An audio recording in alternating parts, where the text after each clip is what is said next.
네, 지프하고 TV 진행을 맡은 앵커 김종원입니다. 네, 오늘은 NH농협은행 김효선 부동산 수석위원 모시고 이야기 나눠보겠습니다. 사실은 아무래도 지금 뭐 여러 가지 물가도 오르고 원자재 값도 오르고 이런데 현실성이 있을까요?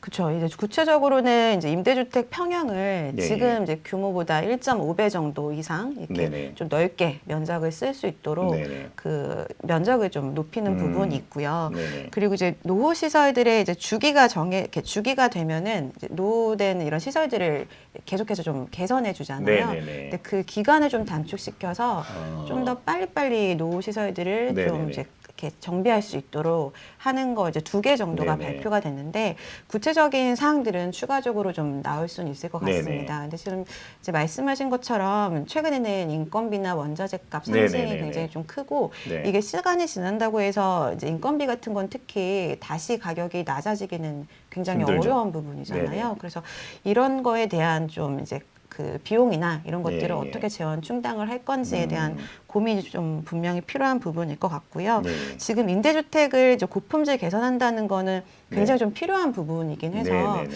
많은 좀 호응도 있기는 합니다. 그렇지만 네네. 이게 또 경제성이 좀 맞아야 되는 부분이라서 네네. 그런 것들에 대한 걸 좀 충분히 좀 재고해서 구체적인 계획안이 다시 좀 나왔으면 하는 바람입니다. 네. 그러니까 저도 이게 현실성 문제에서 지금 말씀하신 대로 뭐 인건비도 올라가고 원자재 값도 올라가고 하고 있는 마당에 이 고품질을 그냥 막연히 공급하겠다 이러면 분양가도 높아질 수밖에 없고 임대 분양이라도 예, 그런 부분을 많이 고려해야 될 것 네, 같습니다. 그리고 지금 임대에 대한 네. 거는 사실 이제 하반기에 임대차 시장 불안이 굉장히 많이 네네. 예상이 되고 있잖아요. 네네. 그래서 그렇기 때문에 지금 고품질에 대한 부분도 굉장히 중요하지만 네네. 이런 거에 대한 좀 신속한 그 전반적인 주거 불안을 해소하기 위한 네. 이런 대책이 조금 더 우선시 돼야 되지 않나 하는 생각도 예, 좀 저도 듭니다. 그렇게 생각합니다. 뭐 사실 뭐 품질까지 높이면서 공급까지 잘하고 뭐 두 마리 토끼를 네. 다 잡기는 힘드니 우선 해야 될 것부터 해야 되는 게 더 중요한 것 같습니다.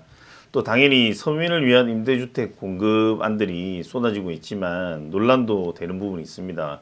대표적으로 장기 전세 논란이 있는데 어떤 부분이 문제인지 또 제도적 개선이 될 부분이 있다면 어떤 게 있을까요? 일단 장기 전세 주택은 2007년도에 이제 오세훈이 전 서울시장일 때 네네. 이제 시작이 됐던 부분인데요. 네네. 지금 안타깝게도 SH공사의 대부분의 좀 손실이 발생하는 부분이 장기 주택 전세에 대한 부분입니다. 네네네. 발표에 따르면 매년 약 2천억 원 가량 손해가 지금 나고 있는 아, 상황이라서 네네. 여기에 대한 좀 개선안을 마련하기 위해서 이제 그 공사 측에서도 네네. 용역을 발주한 걸로는 알고는 네네. 있고요. 장기주택 전세라는 거는 이제 시세의 약 네네. 20% 낮은 가격으로 네네. 20년 동안 장기적으로 이제 전세로 살 수 있는 부분이기 때문에 네네. 수요자 입장에서는 아마 가장 유리한 그런 주택 공급 유형이 네네. 되지 않을까 싶기는 합니다. 네네. 근데 그만큼 이제 비용에 대한 부분들 때문에 계속해서 네. 손해가 발생하고 있는 부분이고 네네. 또 지금부터 약 15, 그러니까 2007년부터 15년 동안 공급한 거에 네네. 약 40% 수준을 이제 앞으로 공급할 거다. 단기간에 공급할 거라는 계획을 갖고 있거든요. 근데 지금 이 상황에서 그렇게 빠르게 공급을 해버리면 이제 네. 손실액은 더욱더 급격하게 네. 늘어날 수밖에 네네. 없기 때문에 개선이 분명히 필요한 부분이고요. 네네. 일단 비용에 대한 정부가 좀 더 지원해 줄 수 있는 방안이 있는지도 이제 추가적으로 검토를 할 텐데 네. 사실 좀 쉽지는 않아 보이긴 네. 합니다. 따라서 비용을 좀 이제 보전할 수 없다면 이제 네네. 임대료에 대한 부분을 조금 고민을 해야 될 걸로 좀 네네. 보여지는데요. 지금은 이제 수요자나 지역 상관없이 거의 똑같은 기준을 적용을 하고 네네. 있거든요. 그래서 네네. 이 부분을 이제 지역이나 수요자의 좀 소득에 따라서 네네. 임대료에 대한 책정 기준을 조금 다르게 만들게 되면 네네. 좀 수익에 대한 거를 어느 정도는 보전할 수 있을 것 같아요. 그래서 네. 이런 거에 대한 고민들도 좀 필요해 보이고 네. 이 좋은 제도가 장기적으로 좀 잘 운영될 수 있도록 네네. 또 추가적인 여러 가지 좀 방안이 나왔으면 하는 바람입니다. 네. 예, 그리고 또 인구 천만 도시인 서울, 지금 뭐 정확하게는 800만이 조금 넘는 것 같습니다. 예, 우리나라의 축소판일 수도 있다고 이야기를 하고 있습니다. 뭐 경기가 지금 1,300만 정도 되니까 서울 경기를 합치면 인구가 지금 2천만이 넘어갑니다. 2,100만 정도인데 당연히 전국에 영향을 미칠 수밖에 없고 부동산 시세도 좌우를 하는데 미래를 위해서 이 서울 경기 수도권 지역의 방향성에 대해서 한 말씀 부탁드리겠습니다. 네, 일단 서울시에 대한 이야기이긴 하지만 좀 네네. 전체적인 얘기를 좀 먼저 드리면 네네. 제가 이제 단순 계산이긴 한데 이제 네네. 주요 도시별로 네네. 한 명당 쓰고 있는 그 국토 면적에 대해서 네네. 한번 이제 살펴본 적이 있는데요. 네.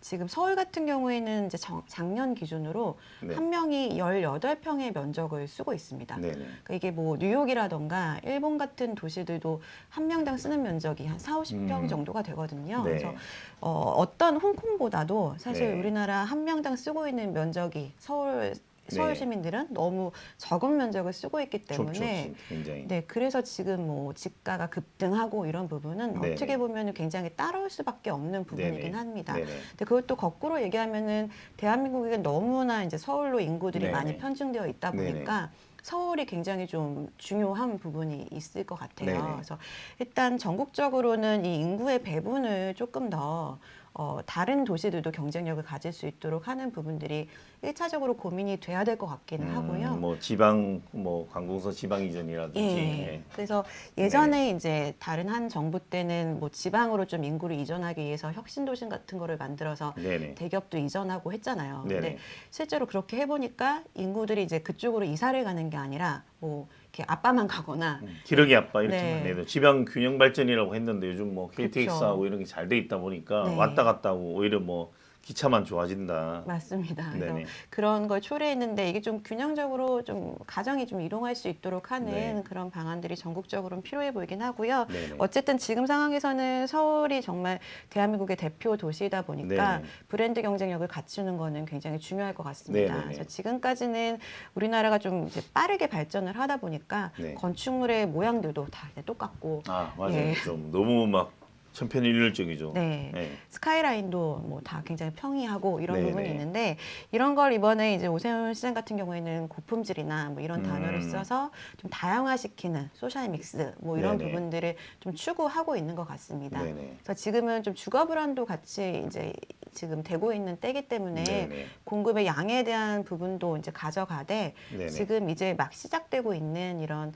도시의 여러 가지 그 미적인 변화라던가 네네. 가이드라인 같은 것들을 좀 아름답게 더 할 수 있는 부분으로 지향하는 건 굉장히 좋을 것 같고요. 네네. 일단 이제 그 도심권이나 고밀 개발을 어느 정도는 더 네. 지향해야 된다는 거는 어느 정도 좀 공론화된 부분은 있는 것 같아요. 네네. 그래서 그 적절하게 좀 그냥 그 도시 지역별로 똑같은 용적률을 적용하기보다는 네네. 좀 지역에 따라서 다양한 그런 믹스적인 그런 도시의 모양을 만들 수 있는 그런 부분들도 같이 좀 병행이 됐으면 좋겠습니다. 네. 근데 저도 이 의문이 드는 게 이제 사실은 지방선거에서 국힘이 압승을 했지만 어찌 보면 핵심이라고 볼 수 있는 인구 1,300만의 경기도를 사실 선거에서 졌습니다. 예, 김동연 지금 지사가 됐는데 어찌 보면 뭐 민주당이 그 뭐 여러 가지 박빙 승부 끝에 민주당에 내주기는 했지만 제가 봤을 때는 이런 불만들이 경기도민들의 불만들이 많은 것 같아요. 사실은 그 이재명 지금 뭐 이제 의원이죠. 이재명 의원이 좀 뭐 무리수를 둔다는 김포공항 이전 뭐 이런 것들 순간 이슈로 내놨지만 저는 경기도민의 민심이 많이 움직였다고 생각해요. 물론 뭐 정치적인 분석을 하자면 거기에 뭐 나머지 뭐 표를 갉아먹었다 이런 논란도 있습니다. 근데 저는 그 정도 박빙으로 이 정도 민심에서 나는 어찌 보면 판을 내줬다는 건 아직도 국힘이 지금 도취될 부분이 아니다. 사실 여기도 말씀드렸지만 우리나라 인구에 2,100만이 살고 있는데 오세훈 시장은 4선을 했지만 경기도를 잃어버렸단 말입니다. 뭐 계양도 마찬가지입니다. 뭐 인천 계양이 사실 김포랑 인접 지역인데 이런 부분들에 있어서 공항을 이전한다는 이렇게 앞뒤 안 재고 예를 들어서 너무 파격적으로 해서 다른 데 영향을 미칠 정책은 아니지만 공급은 해야 되는데 땅은 부족해요. 서울에 소위 말하면 다시 까디집을 땅도 없어. 근데 막연하게 자꾸 지금 앞서 모아주택이라든지 신속통합기획 저는 당장에 실현되기는 힘들다 생각합니다. 지금 집값이 떨어지지 않고 보합세를 유지하고 있는 이유이기도 한데 경기도민들이 좀 뭔가 지금 뭐 사실 2년 있으면 이제 곧 국회의원 선거도 하겠지만 이 180석에 가까운 이 의석을 예를 들어서 국회의원의 힘을 받아서 다시 가지고 오려면 저는 정치적으로도 이 경기도에서 예를 들어 김포공항 못지않은 이런 이슈 뭐 예를 들어서 제가 봤을 때 김포공항에 지금도 뭐 앞에 뭐 논밭이 많은데 이런 가밀지구에서 교통 호재를 통해서 뭐 5호선을 연장한다. 뭐 제가 보니까 저도 그 주변에 살고 있어서 보니까 막 그런 플래카드가 너무 많아요. 뭐 9호선을 개항에 직결시키겠다. 뭐 다 공약 본인들이 했던 이야기입니다. 5호선 연장선을 만들겠다. 근데 어찌 보면 지금 또 주민들이 걱정하는 것도 있어요. 경기도지사랑 서울시장이랑 서로 당이 다르니 엇박자를 내지 않겠느냐. 근데 이런 건 저는 초당적으로 협력해서 잘하지 못하면 반대로 도지사를 시켜줬지만 이 부분도 더 다시 뭐 또 원래대로 돌아갈 수 있는 일이기도 하고 아니면 국힘이 지금 180석을 얻는 데 있어서 저는 중요한 의석을 가지고 있는 게 경기도라고 생각합니다. 김 의원님 말씀하신 대로 뭔가 나는 이런 정책들을 빨리 추진하는 것도 말 그대로 신속통합도 좋고 모아주택도 좋고 하지만 뭔가 이 경기도에 앞서 민주당도 뭐 저기 군부대 이전이라든지 뭐 이런 여러 가지 이슈를 냈지만 서울시는 불만이 되게 많은 것 같아요. 또 이해관계도 많고 워낙 지금 집값도 상승해 있는 마당이라 이런 경기도의 자연 녹지라든지 이런 부분들을 뭔가 좀 초당적으로 협력해서 대책을 내놓지 않으면 사실 이런 진짜 문제를 우리가 집값을 잡고 다운시키고 이런 건 쉽지 않다고 생각됩니다.